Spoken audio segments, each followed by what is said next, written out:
कहानी शुरू होती है साल 1480 से। रोमानिया के प्रिंस व्लाड और उनकी वाइफ एलिजाबेथ के बारे में बताया जाता है, जो एक साथ हंसी खुशी जिंदगी गुजार रहे थे।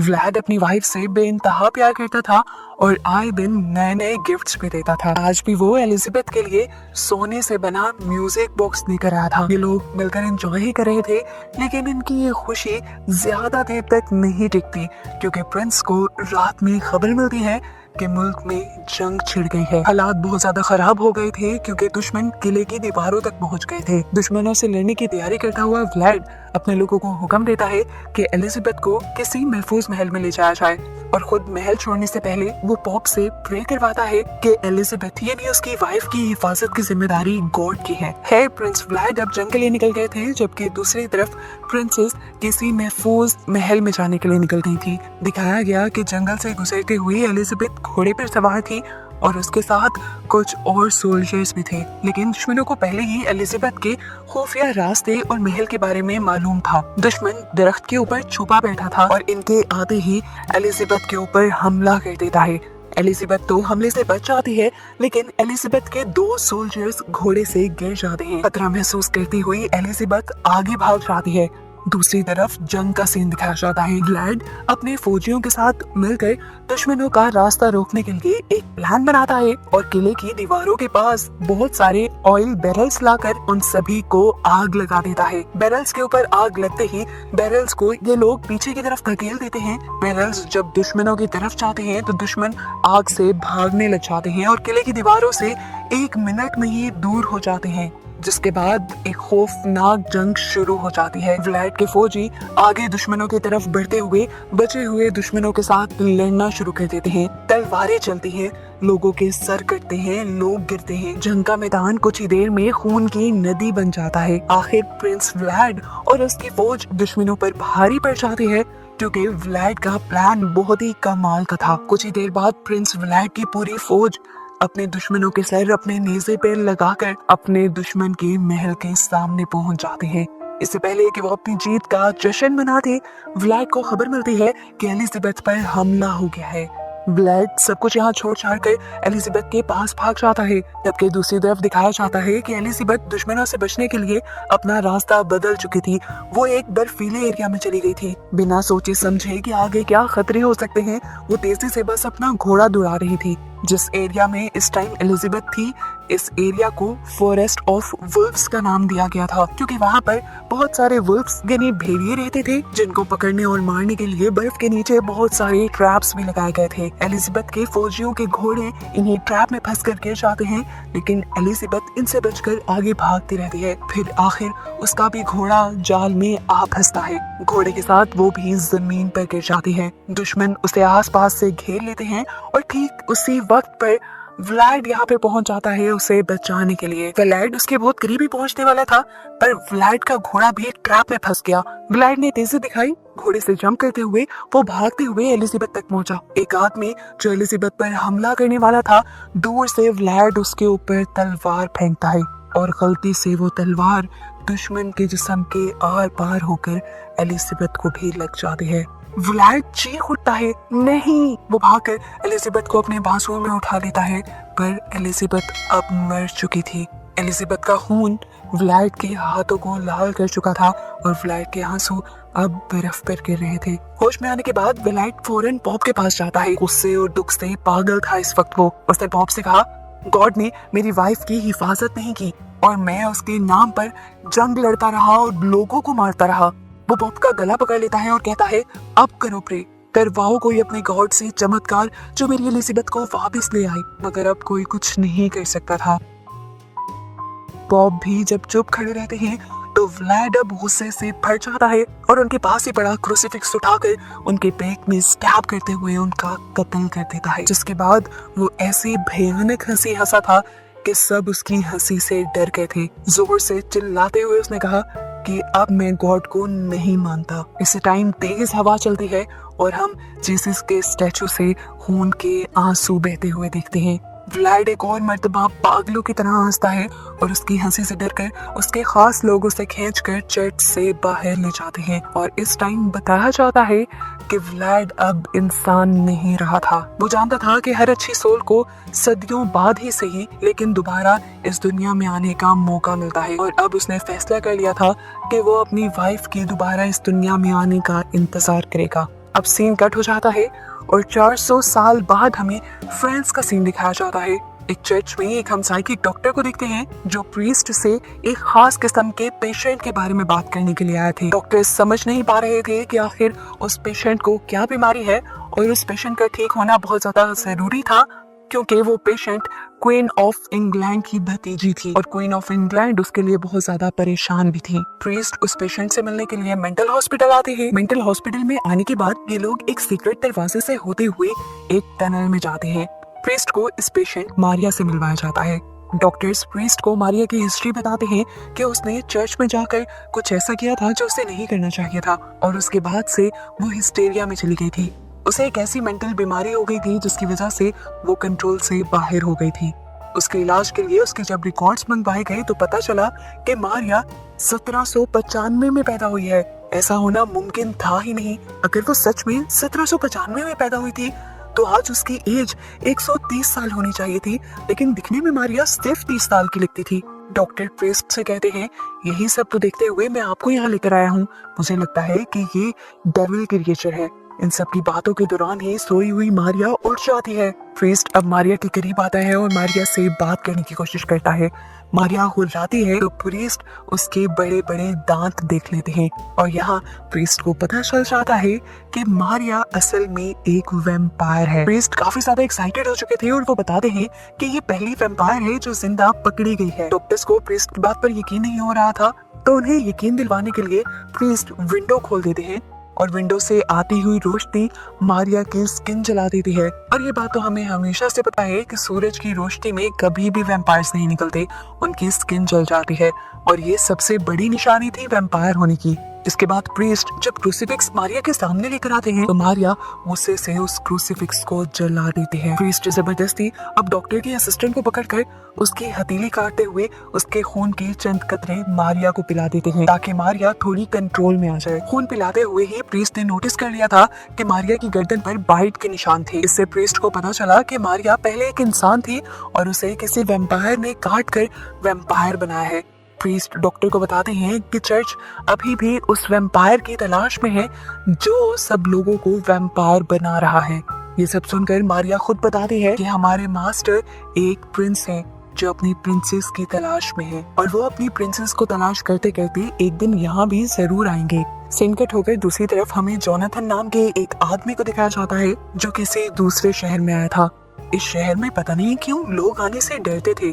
उसका कैरेज वाला भी आगे जाने से मना कर देता है और कहता है कि यहाँ पर भेड़िए राज करते हैं, मैं तो आगे नहीं जाने वाला। भेड़ियों से बचने के लिए वो उसे एक मिसाल दे देता है और उसका सामान भी वहीं फेंक देता है। इससे ज्यादा अजीब बात कि वो उसे क्रूसीफिक्स भी देता है, हालांकि भेड़ियों से बचने के लिए उसे किसी क्रूसीफिक्स की जरूरत नहीं थी। जोनाथन अपनी मंजिल की तरफ पहुंच गया। उसे किसी महल के अंदर जाना था, जिसके अंदर जाते ही एकदम से महल का पिछला दरवाजा खुद ब खुद बंद हो गया। अंदर जाने पर उसकी मुलाकात काउंट ड्रैकुला से होती है और ड्रैकुला अपने आप को प्रिंस व्लाड के नाम से इंट्रोड्यूस करवाते हैं। यानी ये ड्रैकुला वही प्रिंस व्लाड है जिसे हम 400 साल पहले देख चुके हैं।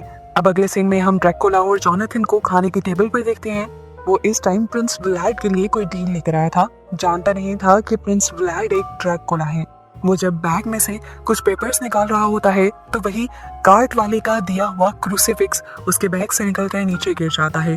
क्रूसीफिक्स को दिखते हुए ड्रैकुला उससे सवाल करते हैं, क्या तुम गॉड पर बिलीव रखते हो? जिस पर वो कहता है, अरे नहीं, ये तो मुझे किसी ने गिफ्ट किया था। ये कहकर वो तो काम पे लग जाता है और ड्रैकुला उसकी मसरूफियत का फायदा उठाते हुए उसके क्रूसीफिक्स को उठाते हुए आग में फेंक देता है। इसके बाद वो जोनाथन को उसका कमरा दिखा देता है और खास तौर पर उससे कहता है कि रात को इस कमरे से बाहर मत निकलना। खुद तो ड्रैकुला म्यूजिक सुनने लगा था, लेकिन जोनाथन कमरे में रखी हुई किताब को पढ़ने लगा जिसमें इस कैसल की हिस्ट्री लिखी हुई थी। इस कैसल के एक सफे पर प्रिंस व्लाड की जवानी की भी एक तस्वीर होती है। लेकिन अजीब बात ये थी कि यहाँ से प्रिंसेस वाली तस्वीर गायब थी। सीन कट होकर दूसरी तरफ दिखाया जाता है कि प्रीस्ट अब मारिया के घर गए थे। प्रीस्ट मारिया के फियांसे को बताते हैं कि मारिया पहले से काफी बेहतर है, लेकिन इवन उसके ऊपर से अभी तक पूरी तरह गया नहीं, इसलिए कुछ दिन और उसे हम अपने पास रखेंगे। अब मारिया के फियांसे को बातों में लगाते हुए वो चुपके से मारिया के कमरे में भी चला जाता है। उसे यहाँ से वैम्पायर से ताल्लुक रखने वाली चीजें ढूंढनी थी और यहाँ उसे एलिजाबेथ की वही तस्वीर मिल जाती है जिसे उस बुक से फाड़ा गया था, जो बुक दूसरी तरफ जोनाथन पढ़ रहा था। अब यहाँ पर हम जोनाथन को देखते हैं जिसे नींद तो नहीं आती, तो वो इस महल में घूमने का ही डिसाइड करता है। वो घूम रहा होता है कि उसे दरवाजे के पीछे से रोशनी आती दिखाई देती है। दरवाजा खुलते ही उसे कुछ सीढ़ियां नजर आती हैं जो उसे एक बहुत ही खूबसूरत बेसमेंट के अंदर ले जाती हैं। बेसमेंट के बीच एक कॉफिन रखा हुआ था और जब जोनाथन उसे खोलता है तो उसमें ड्रैकुला सोता हुआ मिलता है। इससे पहले कि जोनाथन इस कॉफिन को बंद करता, ड्रैकुला एकदम से उसका हाथ पकड़ लेता है और उसे कहता है तुम्हें अपने कमरे को नहीं छोड़ना चाहिए था। अचानक यहाँ पर अजीबोगरीब सी क्रिएचर्स आती हैं जो जोनाथन को बेहोश कर देती हैं। इन क्रिएचर्स को गार्गल्स कहा जाता है। ये वैम्पायर क्रिएचर्स हैं और ड्रैकुला और वैम्पायर्स के लिए ही काम करते हैं। गार्गल्स जब जोनाथन को जंजीरों से उल्टा लटका रहे थे तभी जोनाथन को होश आ गया। यहाँ पर ड्रैकुला ऑर्डर देता है कि जोनाथन के नीचे एक बड़ा सा प्याला रखो और उसके बाद जोनाथन की गर्दन की नस काट दो। जोनाथन घबरा गया और ड्रैकुला को देखते ही उसने कहा कि गॉड इतनी खतरनाक क्रिएचर कैसे बना सकते हैं। ड्रैकुला अजीब खौफनाक हंसी हंसता है उसकी इस बात पर और फिर उससे कहता है अब तुम मरने वाले हो, कोई आखिरी ख्वाहिश है तो बता दो। जोनाथन को कुछ नहीं चाहिए था, हाँ, लेकिन वो ये बात जरूर जानना चाहता था कि प्रिंस व्लाड ड्रैकुला कैसे बना। वो आखिरी ख्वाहिश के तौर पर ड्रैकुला से ड्रैकुला की कहानी सुनने को कहता है। ऐसी फरमाइश ड्रैकुला से किसी ने पहली बार की थी। जोनाथन की इसी बात पर ड्रैकुला गार्गल्स को हुक्म देता है कि जोनाथन को नीचे उतार दिया जाए। अब वो जोनाथन को अपनी स्टोरी सुनाएगा। ड्रैकुला उसे जंग से लेकर वो सारी कहानी सुनाता है जिस तरह एलिजाबेथ मरी थी, जो सब मूवी में हम पहले ही देख चुके हैं। ड्रैकुला बताता है मुझे ये बात हमेशा से पता है कि अच्छी सोल्स दोबारा जरूर जिंदा होती हैं, इसलिए मैं उसका इंतजार करता रहा, लेकिन वो इंतजार ही रहा। सालों गुजर गए। ड्रैकुला अपने महल में बंद होकर रह गया। उसे अब इंसानों से ही जलसी होने लगी थी कि कम से कम वो मरकर सुकून तो ले लेते हैं, लेकिन ड्रैकुलास तो हजारों साल जिंदा रहते हैं। ऐसे ही एक दिन उसे दोबारा तन्हाई का अटैक होता है और वो गुस्से में एलिजाबेथ की कब्र ही तोड़ देता है, लेकिन वहां तो अब एलिजाबेथ की हड्डियों के अलावा कुछ था ही नहीं। इस हरकत के बाद ड्रैकुला का एलिजाबेथ को पाने का जुनून और ज्यादा बढ़ गया और उसने एक नया प्लान बनाया। उसने एक परफ्यूम तैयार करने का सोचा। दुनिया भर में रिसर्च की और दुनिया भर के खूबसूरत और सबसे खुशबूदार फूलों से एक ऐसा परफ्यूम बनाया जो सभी को जादुई असर में डाल सकता था। वो बताता है कि मैंने उस परफ्यूम को सबसे पहले इटली में लगाया और तब सारी औरतें मेरे पीछे भागने लगी। उस परफ्यूम की स्मेल सब चीजों को ड्रैकुला के कंट्रोल में ले आती थी। उस परफ्यूम को लगाकर यहाँ तक कि ड्रैकुला पार्टीज में आए सभी लोगों को अपने इशारों पर नचा लेता था। एक दिन वो फ्रांस की ही एक ऐसी पार्टी में था, वहाँ पर भी बहुत सारी औरतें आई हुई थी। उसने दोबारा वो परफ्यूम लगाया और इस मर्तबा उसने देखा कि फाइनली उसे एलिजाबेथ मिल गई। वो उसके पीछे गया। उसने जब उस औरत को हाथ लगाया तो पता चला कि ये एलिजाबेथ नहीं थी। वो मंजिल के इतने करीब आकर पीछे गया था कि अब बुरी तरह टूट गया था। अब खुद उसके अंदर तलाश करने की हिम्मत खत्म हो गई, तो उसने एक नया प्लान बनाया कि वो औरतों को ही एलिजाबेथ की तलाश में लगा देगा। बस यही सोच उसके दिमाग में आई और उसने उस पार्टी में आए सभी लोगों को काटना शुरू कर दिया और सभी को काट काट कर वैम्पायर बना दिया। इसी पार्टी में मारिया भी थी और मारिया भी उसी दिन वैम्पायर बनी थी। अब क्योंकि इतनी सारी औरतें उसके लिए काम करने वाली थी तो ड्रैकुला की उम्मीद बढ़ गई। ड्रैकुला काफी बूढ़ा भी हो चुका था, तो उसने फैसला किया कि अब वो अपने कैसल से बाहर नहीं निकलेगा। उसने अपना काम गार्गल्स से करवाना शुरू कर दिया। गार्गल्स उसके लिए बहुत सारी दौलत लाने लगे और इसी दौलत का इस्तेमाल उसने किया एलिजाबेथ को ढूंढवाने के लिए। जोनाथन ड्रैकुला से कहता है मैं समझ सकता हूँ आपकी मोहब्बत, प्यार ऐसा ही जुनूनी होता है। मुझे इसलिए पता है कि मैं भी अपने फियांसे से बहुत ज्यादा प्यार करता हूँ। ये कहते हुए वो अपना लॉकेट ड्रैकुला को दिखाता है जिसमें उसकी फियांसे की पिक्चर थी। ड्रैकुला ने जैसे ही उस तस्वीर को देखा तो वो पागल हो गया, क्योंकि तस्वीर में दिखने वाली लड़की यानी जोनाथन की फियांसे ही असल में एलिजाबेथ थी, जिसका दोबारा जन्म हुआ था। यानी एलिजाबेथ दूसरी मर्तबा पैदा हुई थी जोनाथन की फियांसे की शक्ल में। जोनाथन को ड्रैकुला की बातें समझ नहीं आती और ड्रैकुला जोनाथन को प्यार करते हुए उसकी जान बख्श देता है, क्योंकि उसकी वजह से ही तो वो अपने सालों के बिछड़े हुए प्यार एलिजाबेथ से मिला है। अब क्योंकि उसकी तलाश खत्म हो गई थी तो उसे जल्दी जल्दी खूबसूरत बनना था और जल्दी से जवान होना था, जिसके लिए उसे बहुत सारे खून की जरूरत थी। वो सभी गार्गल्स को काम पे लगा देता है, जबकि हमें दोबारा पेरिस का सीन दिखाया जाता है, जहाँ पर प्रीस्ट सभी लोगों को एलिजाबेथ की पिक्चर दिखाते हुए कहते हैं कि हमें ऐसी औरत ढूंढनी होगी। ड्रैकुला इस औरत की तलाश में है और हम ऐसी औरत को ढूंढते हुए ड्रैकुला तक पहुंच सकते हैं। प्रीस्ट बताते हैं कि ड्रैकुला असल में ड्रैकुला पैदा नहीं हुआ था, वो एक आम इंसान था, लेकिन उसने गॉड के साथ बहुत बुरा किया, जिसकी वजह से उसके ऊपर कर्स आ गया और वो ड्रैकुला बन गया।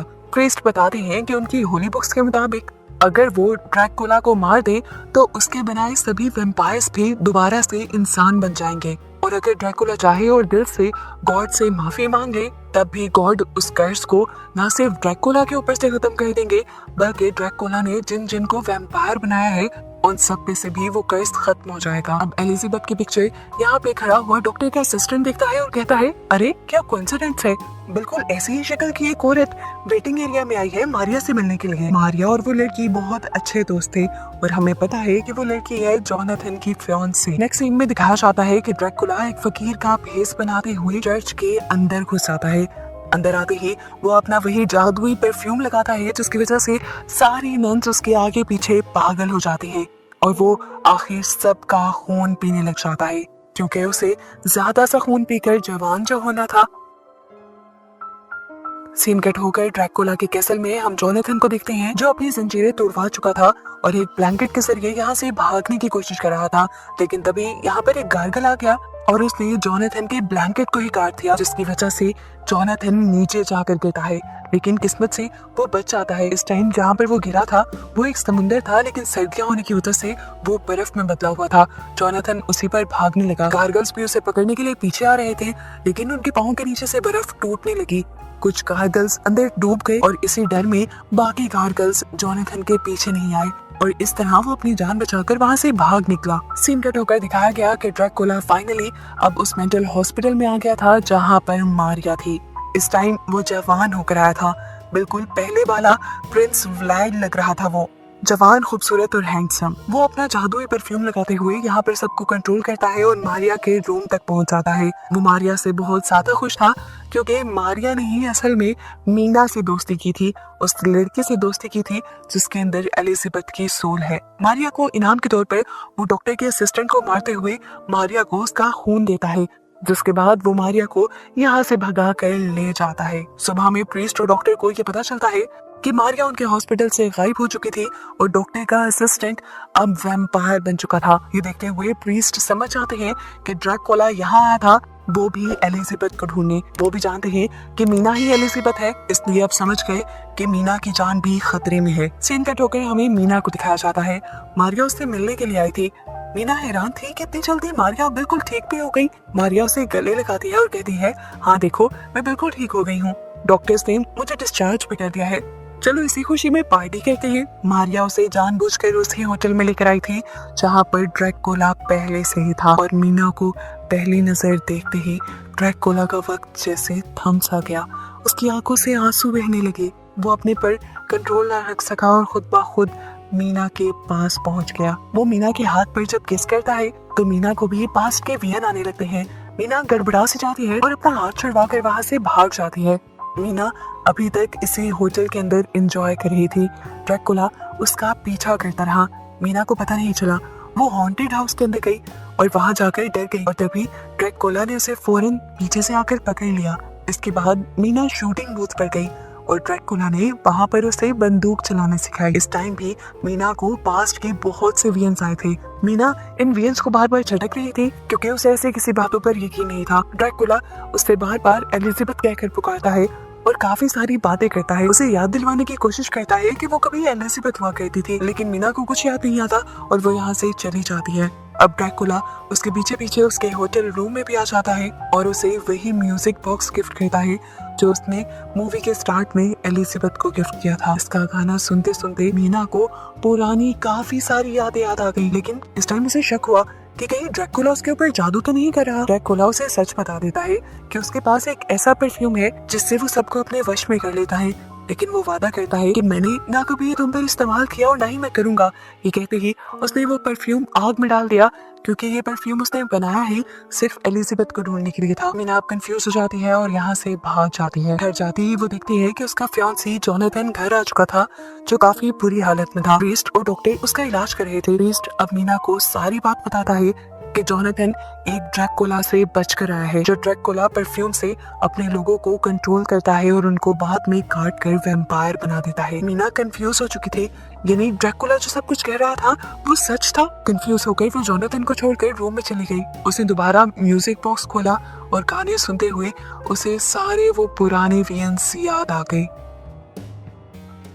अभी वो इन वियंस में खोई ही हुई थी कि एकदम से ड्रैकुला उसके सामने भी आ गया। वो घबराकर पीछे हो गई, पर ड्रैकुला ने उससे कहा, तुम जो कुछ सोच रही थी मैं जानता हूँ और वो सब सच है। ये कहते ही दोनों काफी करीब आ जाते हैं और जब मीना को भी ये एहसास हो जाता है कि ड्रैकुला ही उसका असली प्यार है, तो वो भी ड्रैकुला को गले लगा लेते हैं। ये दोनों काफी वक्त एक साथ गुजारते हैं और ऐसे ही एक वक्त में ड्रैकुला उसकी गर्दन पर काट कर उसे वैम्पायर बना देता है। मीना कंफ्यूज थी। ड्रैकुला ने उसे कहा, मैंने तुम्हें अपना शिकार नहीं बनाया और ना कभी बनाने का सोचा, मैं बस तुम्हें अपने जैसा बना रहा था ताकि तुम और मैं हजारों साल एक साथ लंबी जिंदगी जिए। यहाँ बाहर प्रीस्ट को भी उसी परफ्यूम की खुशबू आ चुकी थी जो ड्रैकुला लगाता था।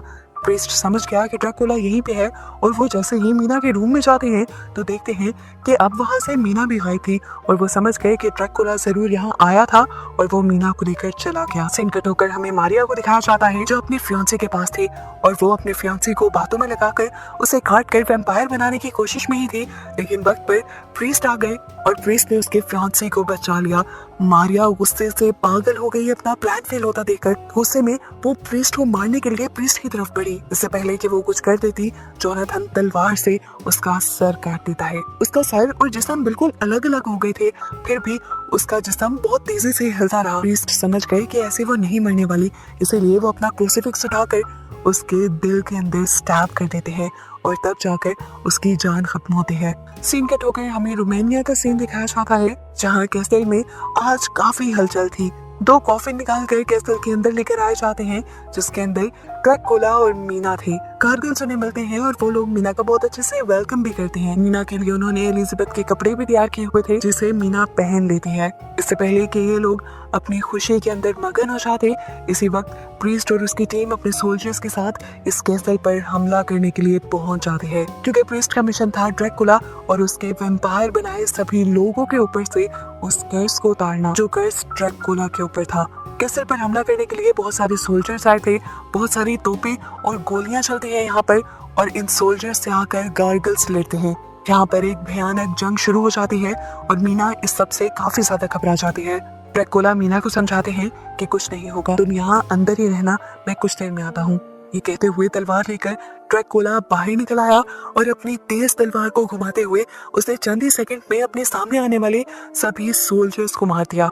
यहाँ पर मारिया का फियांसी ड्रैकुला के ऊपर गोली चलाता है तो ड्रैकुला के ऊपर किसी भी गोली का असर नहीं होता। उल्टा ड्रैकुला अपनी तलवार घुमाते हुए उसे से उस लड़के का सर और जिस्म अलग अलग कर देते हैं, यानी उसे मार देते हैं।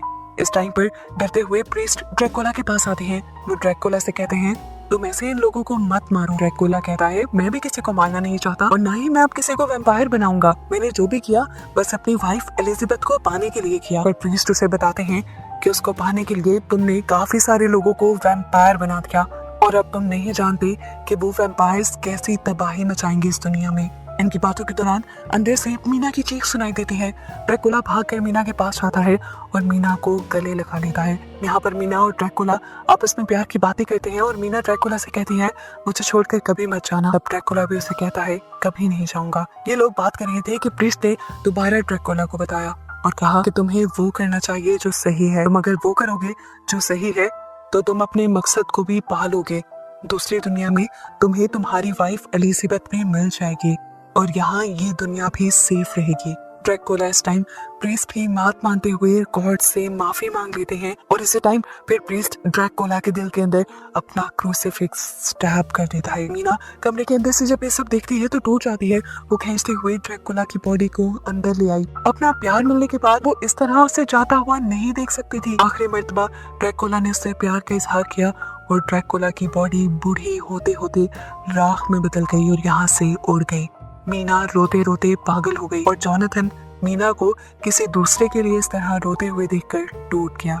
हमें कैसल के बाहर का सीन दिखाया गया जहां पूरी तरह अंधेरा छा चुका था और ड्रैकुला की ऐश हवा में उड़ रही थी। सभी गार्गल्स अब इंसानी बच्चों में बदल गए थे और सभी वैम्पायर्स भी वापस इंसान में बदल गए थे और बस इन सबको दिखाते हुए ही ये मूवी यहाँ खत्म हो जाती है।